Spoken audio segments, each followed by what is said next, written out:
Well, I shall start, but I would like members of the audience, including our Sri Lankan friends here, if they have some comments and questions to participate in this. It's not a debate. Lester, some 30 years ago, your friend Philippe Crée wrote a book about you and gave it as a title, The Lonely Artist. How lonely were you at that time? I mean, in the Sri Lankan artistic world, were you connected with other groups of artists and intellectuals? And are you still lonely in a way if you compare your work with the Sri Lankan cinema done afterwards?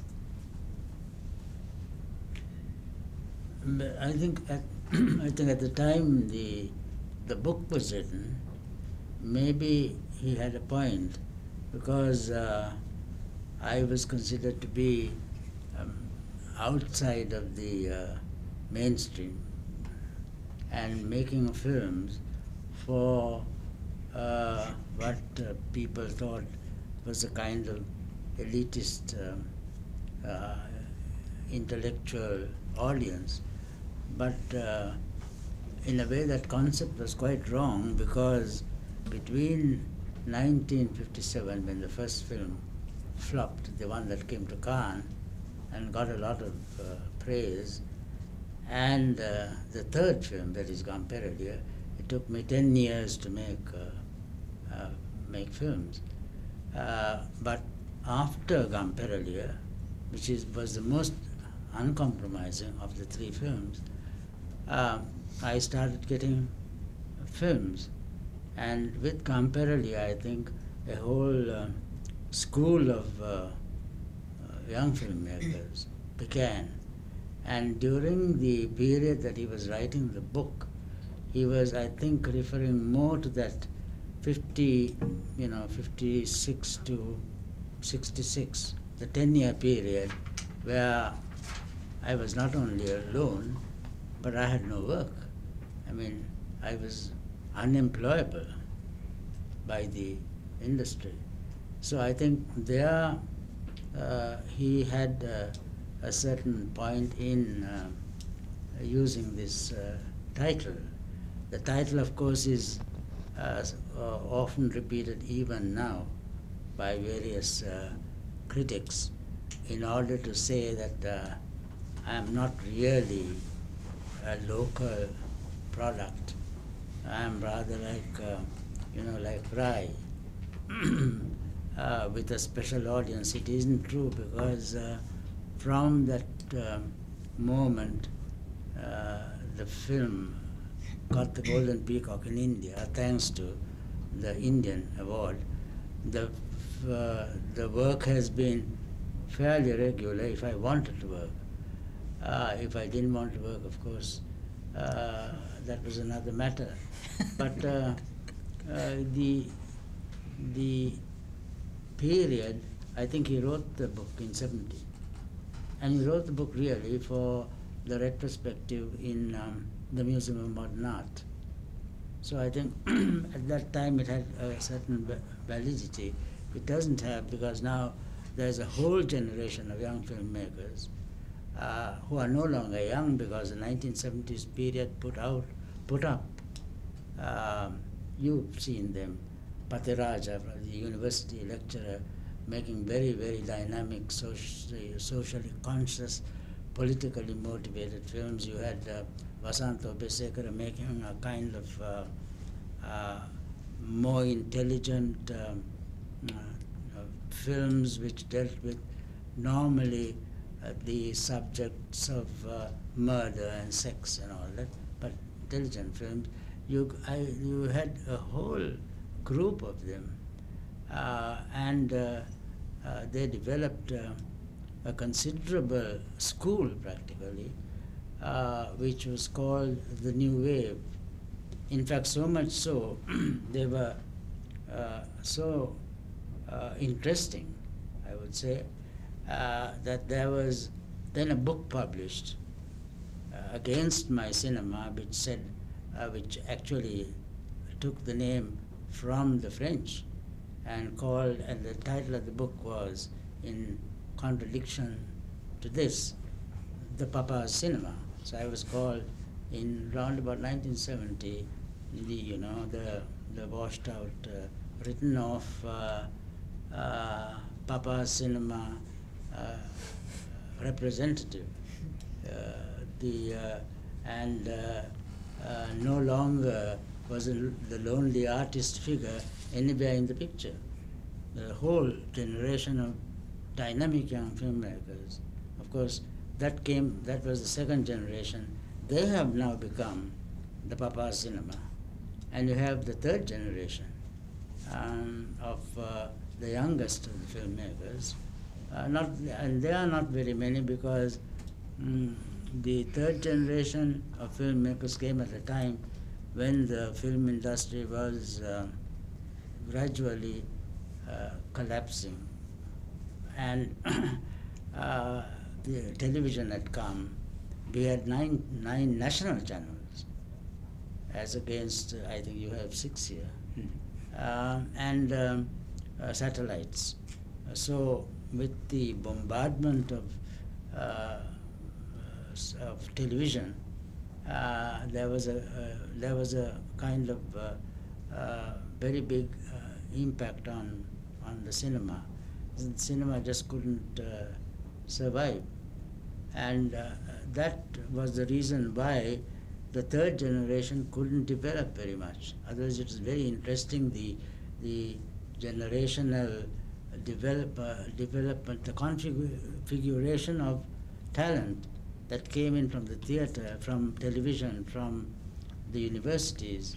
I mean, there were a lot of interesting filmmakers. Okay, so regarding this recent generation, we can shift to the question we wanted to keep for the last, but most of the people here know quite little about the Sri Lankan cinema, because apart from your films, there are very few films which are shown out of Sri Lanka. And even I don't think that in India you have many Sri Lankan films. Not a single one, except in festivals, actually. Yes, yes, apart from that.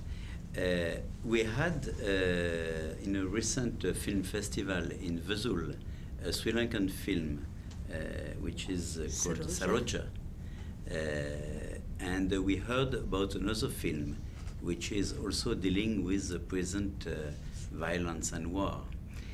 Do you feel, first, have you seen these films?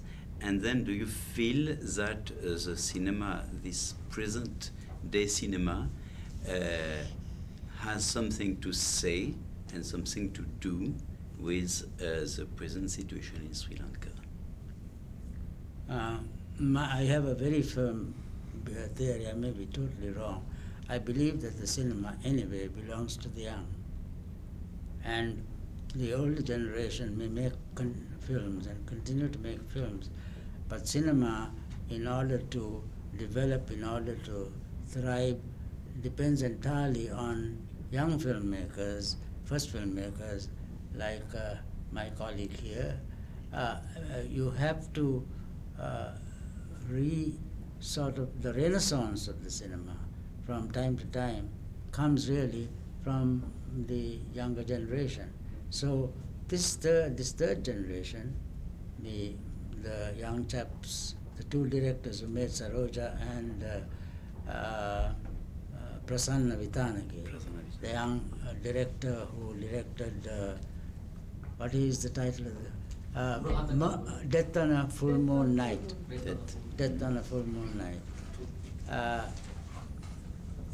Both films, Saroja is more popular because, if you have two kids, one a Sinhalese, one a Tamil, you are dealing with a very volatile and extremely violent situation, which is the ethnic problem.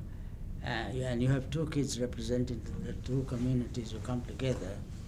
I'm not saying that it is a sort of commercial, sentimental film. No, I don't say that.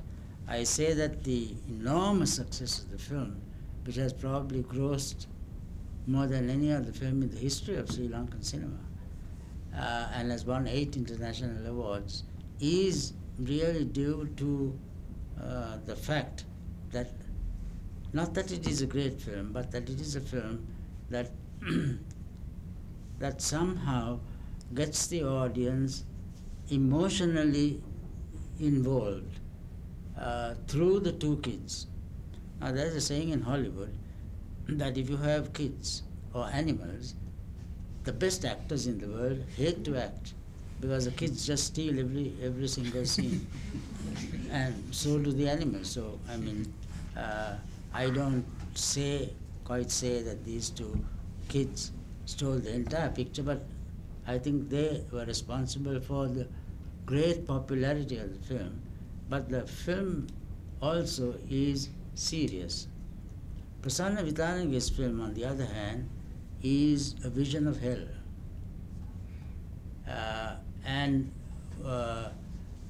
There is another film which is far more interesting even than that, and that is a film called Mage Sanda, it has an awful title, My Moon or something, and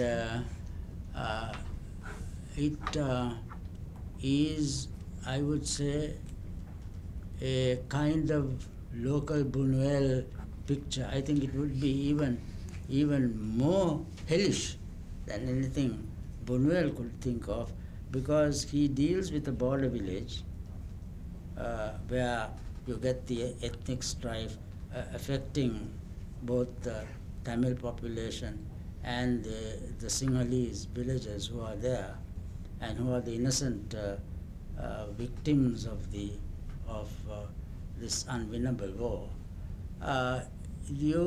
He has projected in his film such a disturbing and such a powerful metaphor of a village that is morality has ceased to exist, and the characters themselves are, one would say that all the characters are practically inhuman, and so much so that we have had various symposiums and seminars, and I have had to defend the film on the strength that, a filmmaker, because they said the devastating attacks on the film has been that no Sinhala village or no Sri Lankan village can be that bad. Sri Lankan villages are idealized, romanticized, and sentimental. There's a sentimental, rural, poetic, lyrical thing about the village against the wicked city. But that's all, that's all nonsense, because I have shot in villages where people are just as, capable of goodness, and people are as capable of being wicked to the film, particularly to the film crews, as the city. There's no difference at all. But he takes it to an extreme length, so much so that every segment, every area of rural society is under attack, including the Buddhist monk who rapes the girl. The girl is a Tamil girl who is the link right through the film. And up to the final scene, which is the shocker, where you get the Buddhist priest and this girl runs into the temple for shelter, and although nothing is shown, it's the most effective scene, because when a Buddhist monk does a thing like that and leaves the robes, all the filmmaker has to do is to suggest, and it's so powerful because it is implied and nothing is shown. You get the monk's robes on draping a particular tree. I can't remember the kind of tree, but that is the symbol of a Buddhist monk giving up. So really it is a film that is not only disturbing, but it is also the projection of a particular vision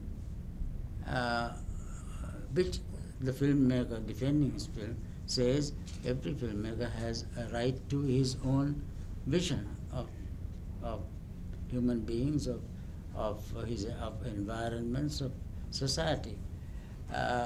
His previous work in television has been very much on those lines, but being television, most of his work has been castrated by the censors.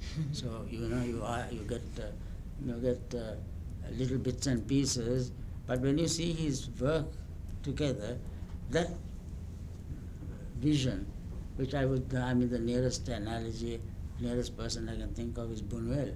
But he has an extraordinary new talent. So we have two filmmakers. One, the man who made Saroja is really a middle-aged radiologist who was mad about the cinema, actually lives in Australia, and is, I think, an Australian citizen now.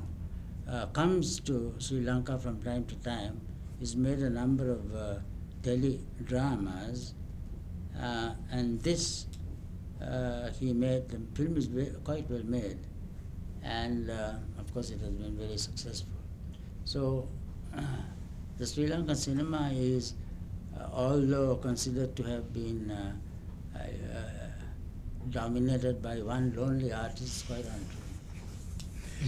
Okay. There are lots of other lonely artists, lots of them.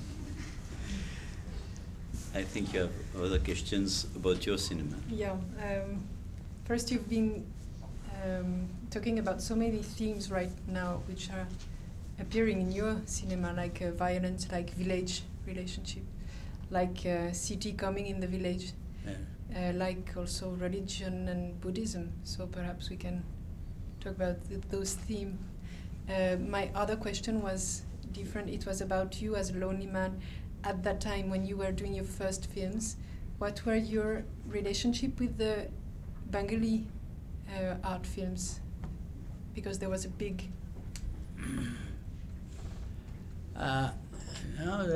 you see,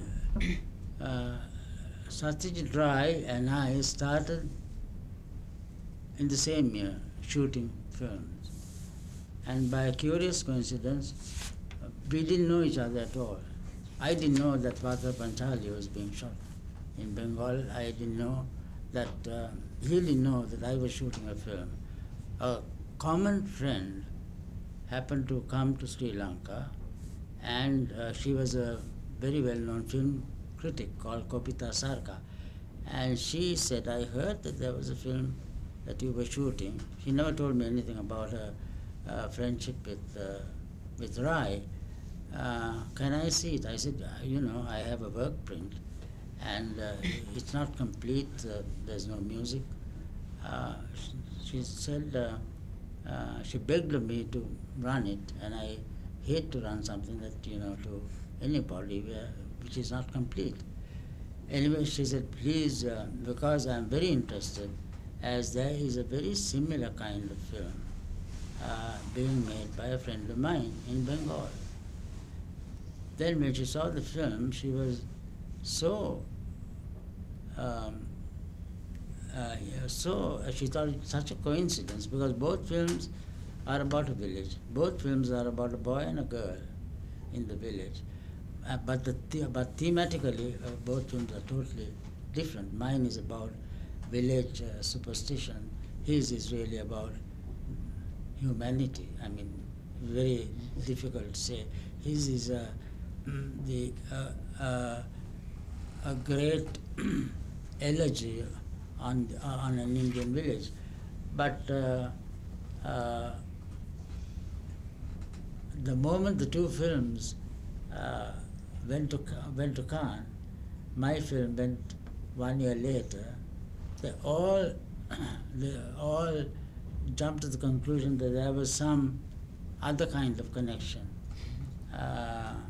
between the Bengali school and what I started with Rekava.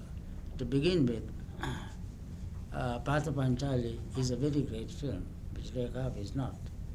I mean, Rekava is a very interesting first film. And although it got a lot of praise and was compared to Patha Panchali, there is no comparison either thematically or as a completely finished product. And I think after that, I don't think the Bengali school has had any influence on the Sri Lankan school, because the Sri Lankan filmmakers of the second generation after me, were practically all of them were very, I would say, politically committed filmmakers. And well, to put it very bluntly, we had a lot of Mrinal Sens in the second period. We had no Rais and no Peries. I mean, they coined the word at one time, calling some of my village films Peries Gama. Peries Gama is a Gama that doesn't exist, except in my imagination. So I think the Sri Lankan school of filmmaking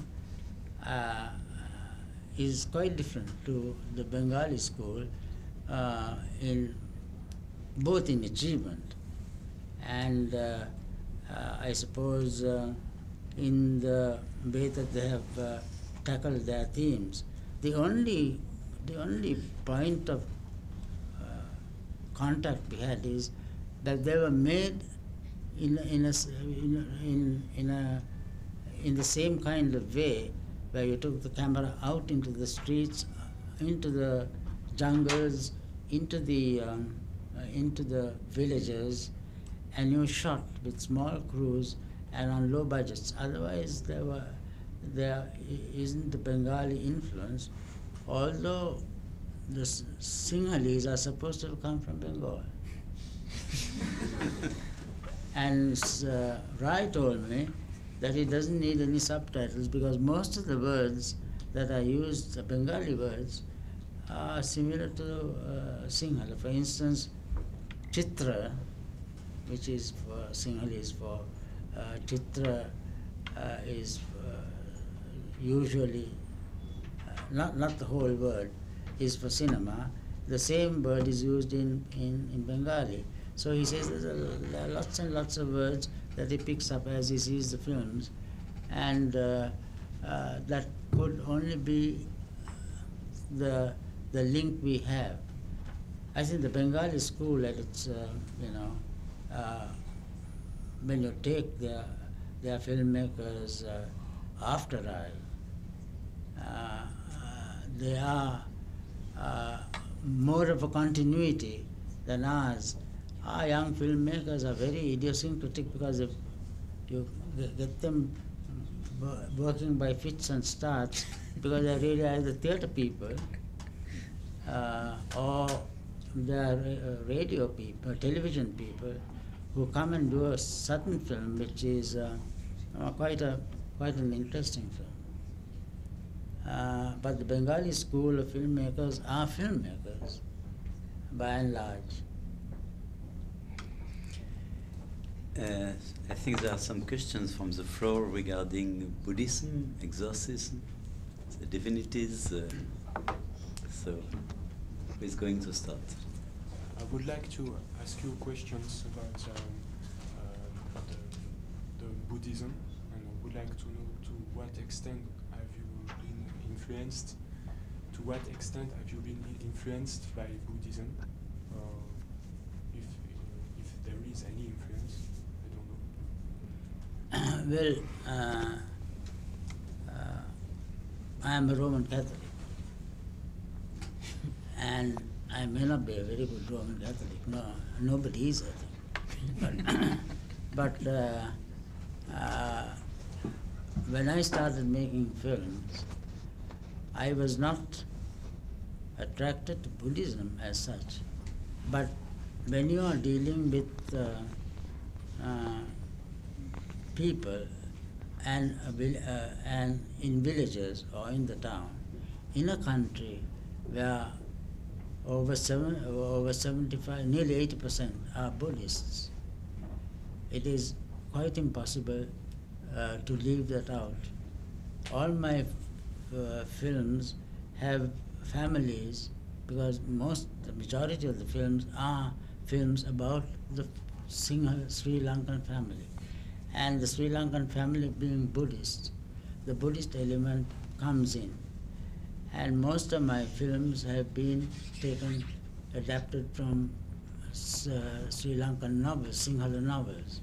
And the novels themselves have had to depict a society, a group of people, a family, which are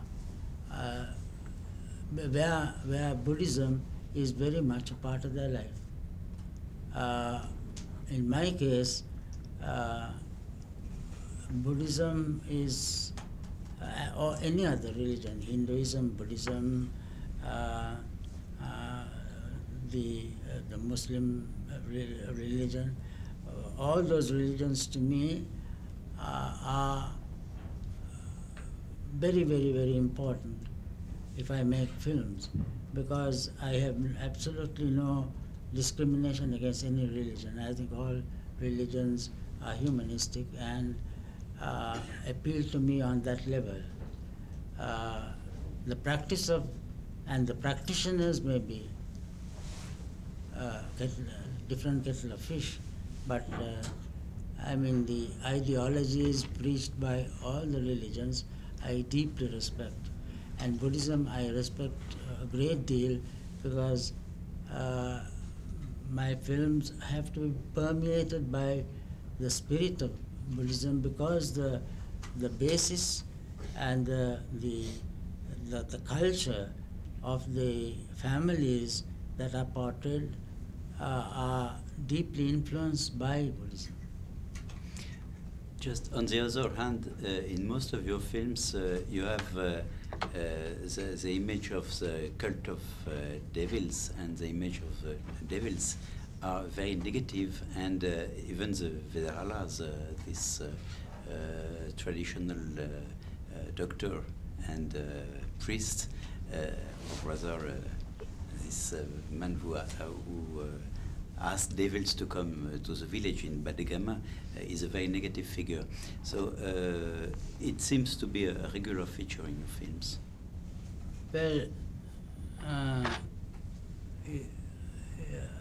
one couldn't say that of all the films, of all the village films, in Reka you get, that is portrayed because that is part of the theme of the film, because in the film the boy is considered to be possessed by the devil, and to exorcise the devil you have this great dance ceremony. I don't think that practice has ceased to exist in villages, although it is practiced less now. In the case of the Leonard Woolf film, of course it is one of the great driving forces in the film. The belief in the devil being very much a part of the jungle. And may have occurred in one or two other films. But in a society where presidential elections are held after great consultations with astrologers, and the time of swearing in of ministers are calculated by the astrologers, and auspicious days are calculated in the year 1999. I mean, one couldn't say that we are totally free of superstition. So that has been, I don't know, a way of life. Everybody has a horoscope. Even the bioscope people have horoscopes. My mother once said, because we are Roman Catholic, we are not supposed to have horoscopes. My father was a medical practitioner who had his entire medical education in Scotland, and he still cast horoscopes for every one of us, which he had hidden, of course, from my mother. And somebody asked my mother that he was quite interested in my kind of wayward life, going to London, being a journalist, coming back, joining the government, because I was leaving careers. He was quite interested to find out something about my life and asked her for my horoscope. She said, "What do you mean horoscope? He's in bioscope now." So he said bioscope was really, bioscope is the word we have for the cinema. And it's coming from the early days of, I suppose, from the early pioneers. The early pioneers. So it's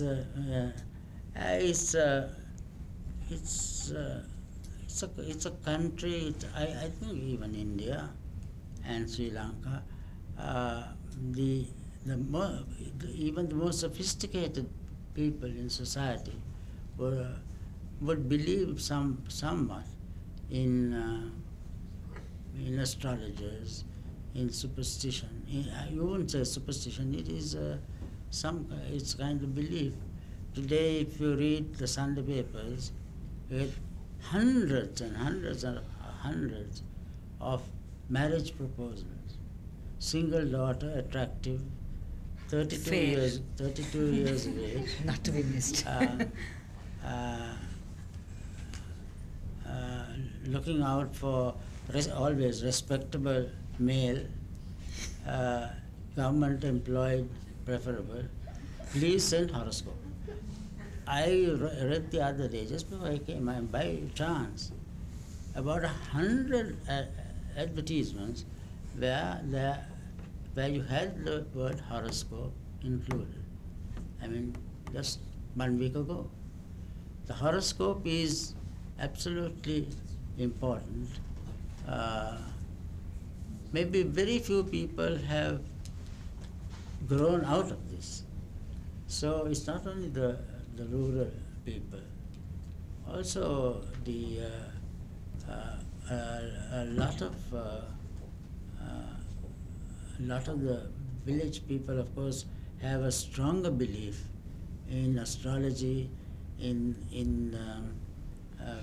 all the village superstitions than the people in the city. But whether you're Christian or Buddhist or Muslim, the devil is very much around. You can't get rid of him. I would like to ask you another question about something which seems to be important in your films. We often see focusing on the face of the characters, and I would like to know if it's important for you to show the face of the characters, and why is it so important? Because in many films we can see long scenes with the face, a focusing of the face of the characters. The face. The face. Of the face of the characters. You see, You mean you've had close shots, you mean? Yeah. Is it Yes, close up? close, Or you close you shots. deal with a lot with close shots? I think the cinema is a medium where you can portray nuances of feeling, of emotion through the face, and through little expressions, sometimes more eloquently than words. And I believe that the faces betray and portray things that the dialogue doesn't do. And that is why the faces become so important. I mean, it is used as a, I would say, as a technical device in order to portray very subtle nuances of feeling, which otherwise you could not express in words.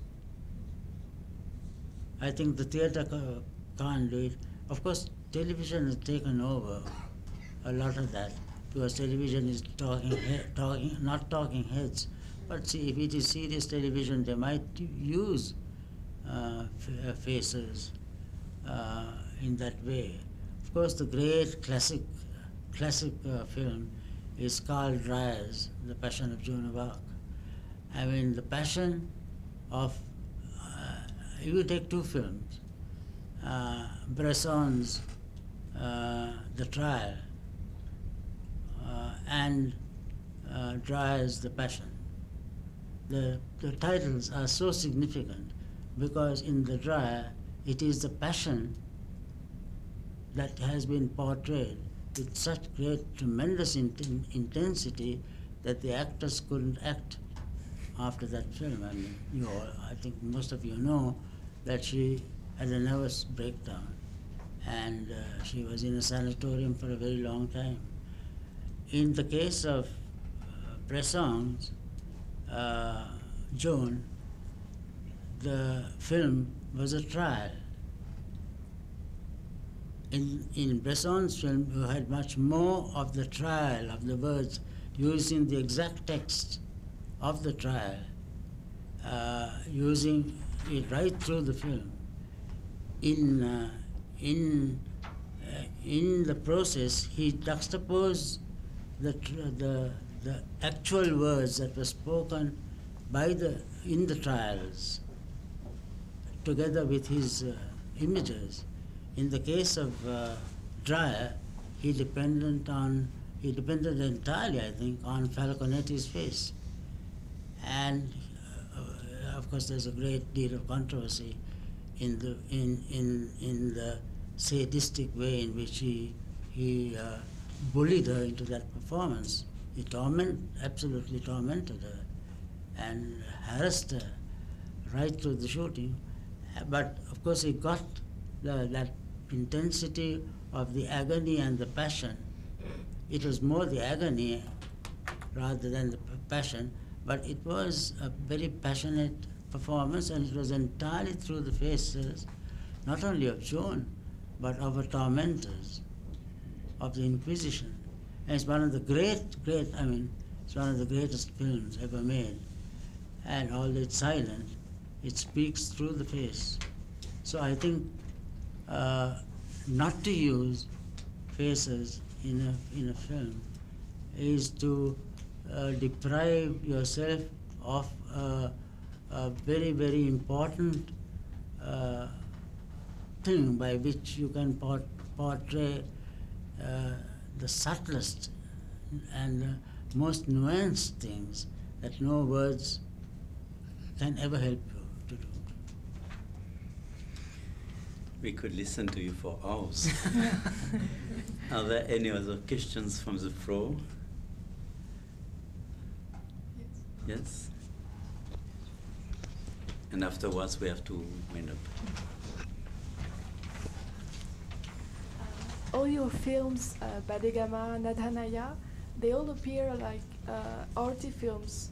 And what I wanted to know is if you want them to be recognized as arty films, and what kind of people have you targeted? Is the masses or a certain kind of minority? I've been in films for, this is the 50th year. If I did auto films,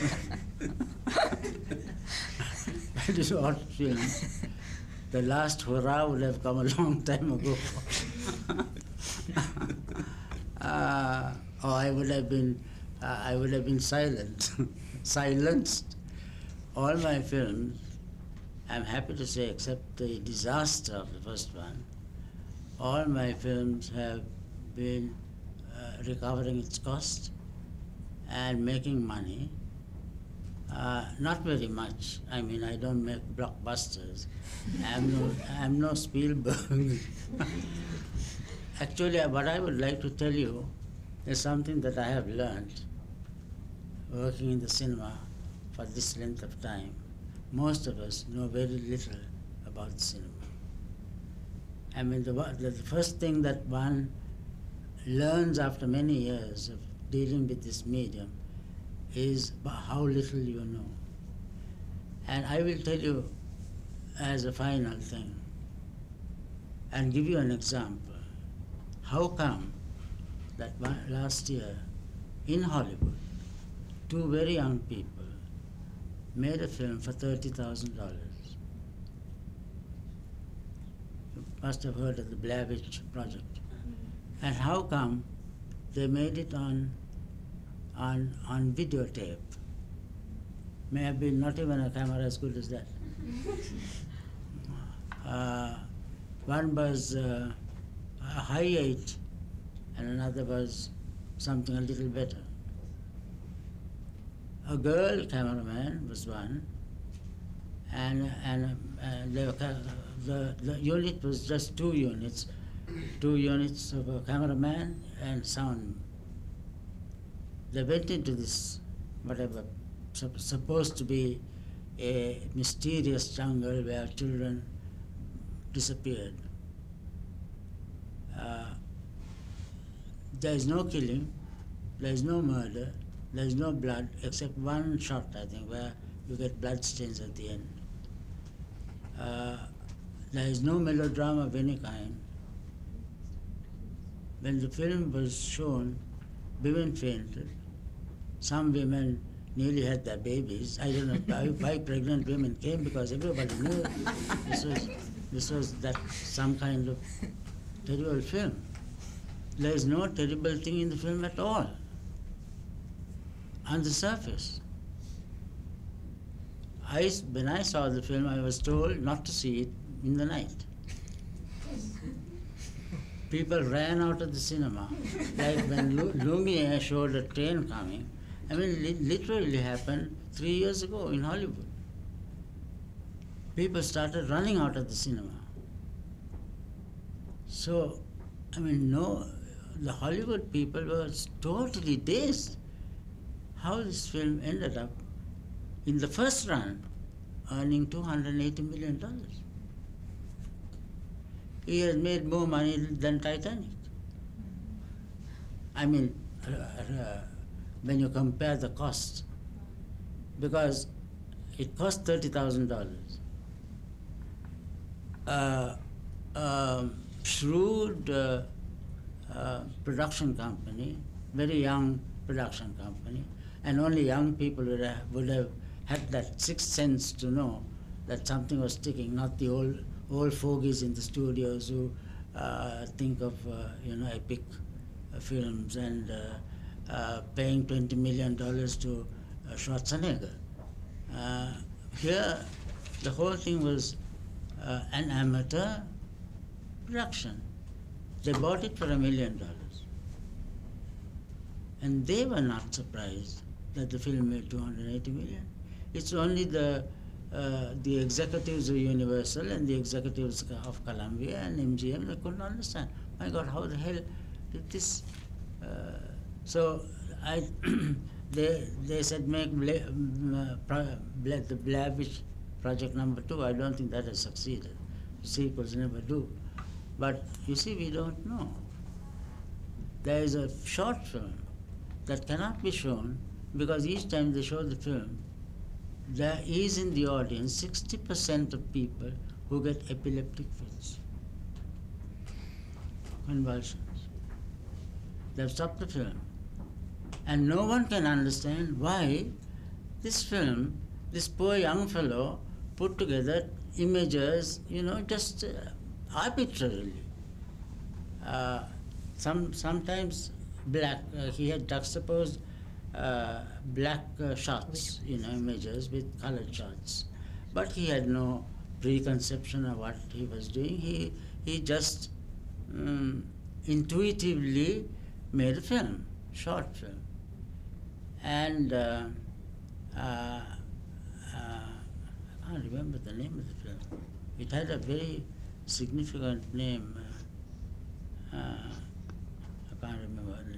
But why this film created convulsions? And then they tried to find out whether the people who were getting fits in the audience were epileptics, but they never had fits before. And then the government had to come in and stop the film. So you see, there are things, to me, the medium of the cinema, this audiovisual thing that we are all talking about, has not revealed to us all its mysteries. And we don't know.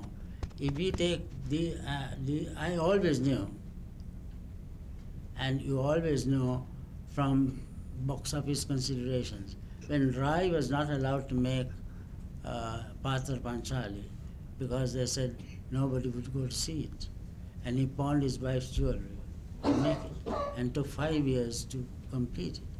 It became, contrary to what people are trying to say, it became one of the biggest box office hits in the history of Bengal.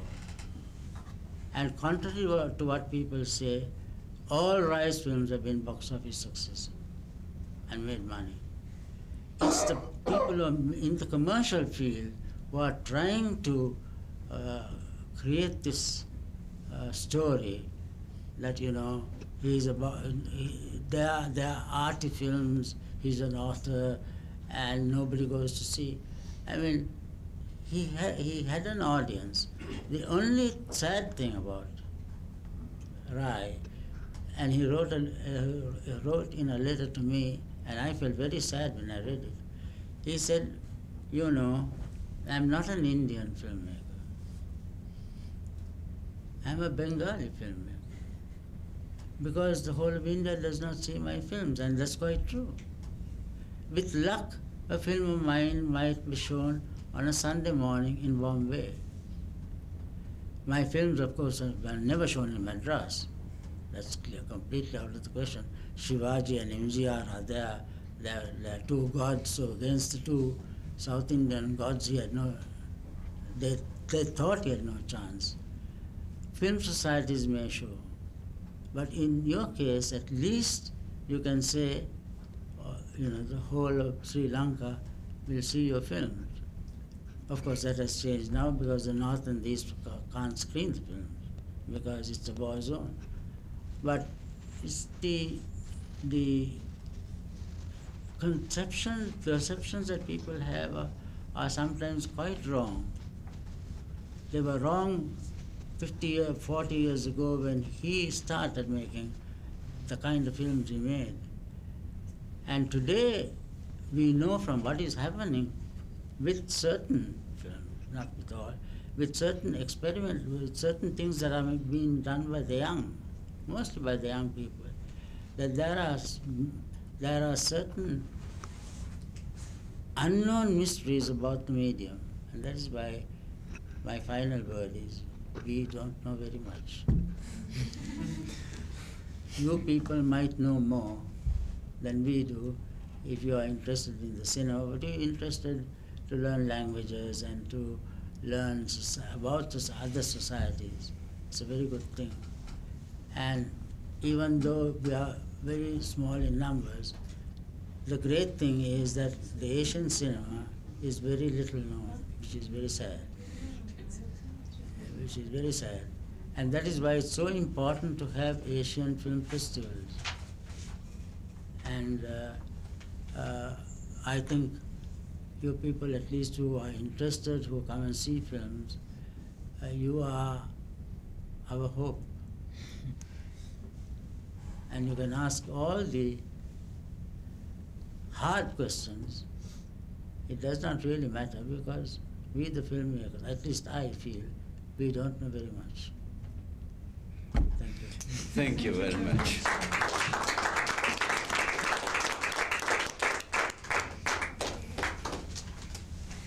Thank you. Do you wish to have a copy of this interview? I'm not ready. It's okay. It's okay. Do you know? Are You you know okay, more, sir? you know more, my dear. No, I don't know. I'm just starting off. I'm a babe in the woods still. You've been in the world. I told you